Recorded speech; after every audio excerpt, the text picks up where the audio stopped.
Halo kelas 10, how are you today? Hope you have a good day and hope you enjoy our lesson. So today bertemu lagi dengan Miss Riris dengan pelajaran ekonomi dan judul besar kita hari ini adalah peran pelaku ekonomi dalam kegiatan ekonomi. Oke, mari kita cek satu-satu apa yang akan kita pelajari pada saat ini. Oke. Seperti yang sudah kamu pahami, produksi itu adalah kegiatan menambah atau menghasilkan atau menciptakan nilai guna suatu barang. Oke?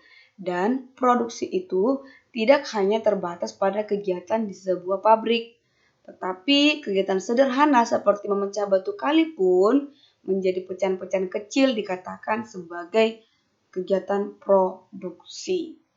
Jadi apapun, everything, apa yang kita lakukan dan hasilnya untuk sebuah kegiatan ekonomi itu namanya produksi. Nah, produksi itu ada dua, produksi barang dan produksi jasa. Produksi barang berarti menciptakan, menghasilkan barang. Barang itu yang berwujud, yang bisa disentuh, bisa dipegang, adanya wujud nyatanya. Sedangkan jasa sesuatu yang tidak berwujud tapi bisa dirasakan dan bisa dinikmati dan kita butuhkan. Seperti jasa salon, jasa tukang pangkas, jasa supir angkot gitu ya. Jadi itu jasa. Sedangkan barang, padi, kue, baju, celana, itu termasuk barang. Oke, next. Nah, apa yang menjadi tujuan kegiatan produksi? Yang pasti tujuannya adalah untuk memenuhi kebutuhan manusia untuk mencapai kemakmuran. Faktor-faktor produksi apa aja, Miss? Yang pertama faktor produksi alam, kedua tenaga kerja, ketiga modal, keempat kalian.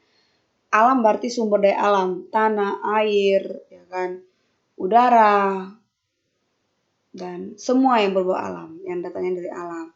Tenaga kerja itu seperti orang-orangnya, pekerja-pekerjanya. Modal yaitu uang, keahlian seperti kalian berwirausaha. Next. Jadi ketika seseorang itu melakukan kegiatan produksi, pasti dia menerima yang namanya penerimaan atau pendapatan. Oke. Nah, setelah diproduksi kita butuh yang namanya distribusi. Distribusi itu adalah kegiatan yang dilakukan oleh orang atau lembaga untuk menyampaikan barang atau jasa dari produsen ke tangan konsumen yang butuhkan. Jadi distribusi itu adalah kegiatan menyalurkan atau menyebarkan barang-barang yang sudah diproduksi oleh si produsen tadi menuju si konsumen untuk dikonsumsi. Oke. Nah, siapa aja yang termasuk pihak distribusi? Yang pasti adalah orang, badan, lembaga yang terlibat dalam kegiatan distribusi. Mall, pasar, pedagang, warung, supermarket, oke, semuanya distribusi atau bos-bos pengangkut barang-barang. Mereka juga termasuk dari bagian distribusi. Oke, faktor-faktor distribusi yang pertama produknya, pasarnya, produsennya, dan perantara.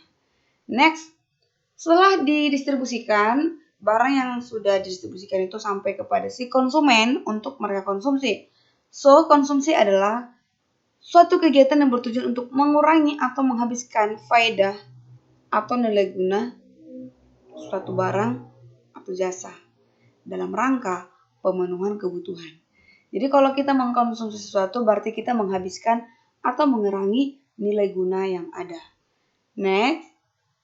Nah, ciri-ciri benda konsumsi itu apa aja? Yang pasti untuk memperolehnya diperlukan pengorbanan. Kedua, ditujukan untuk memenuhi kebutuhan hidup.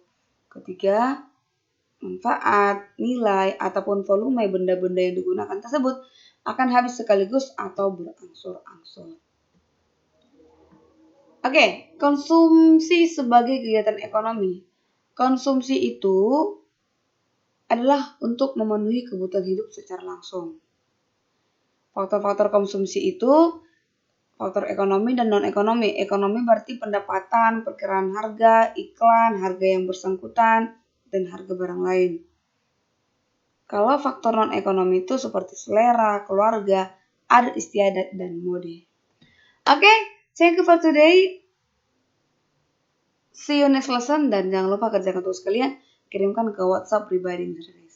Oke, bye-bye.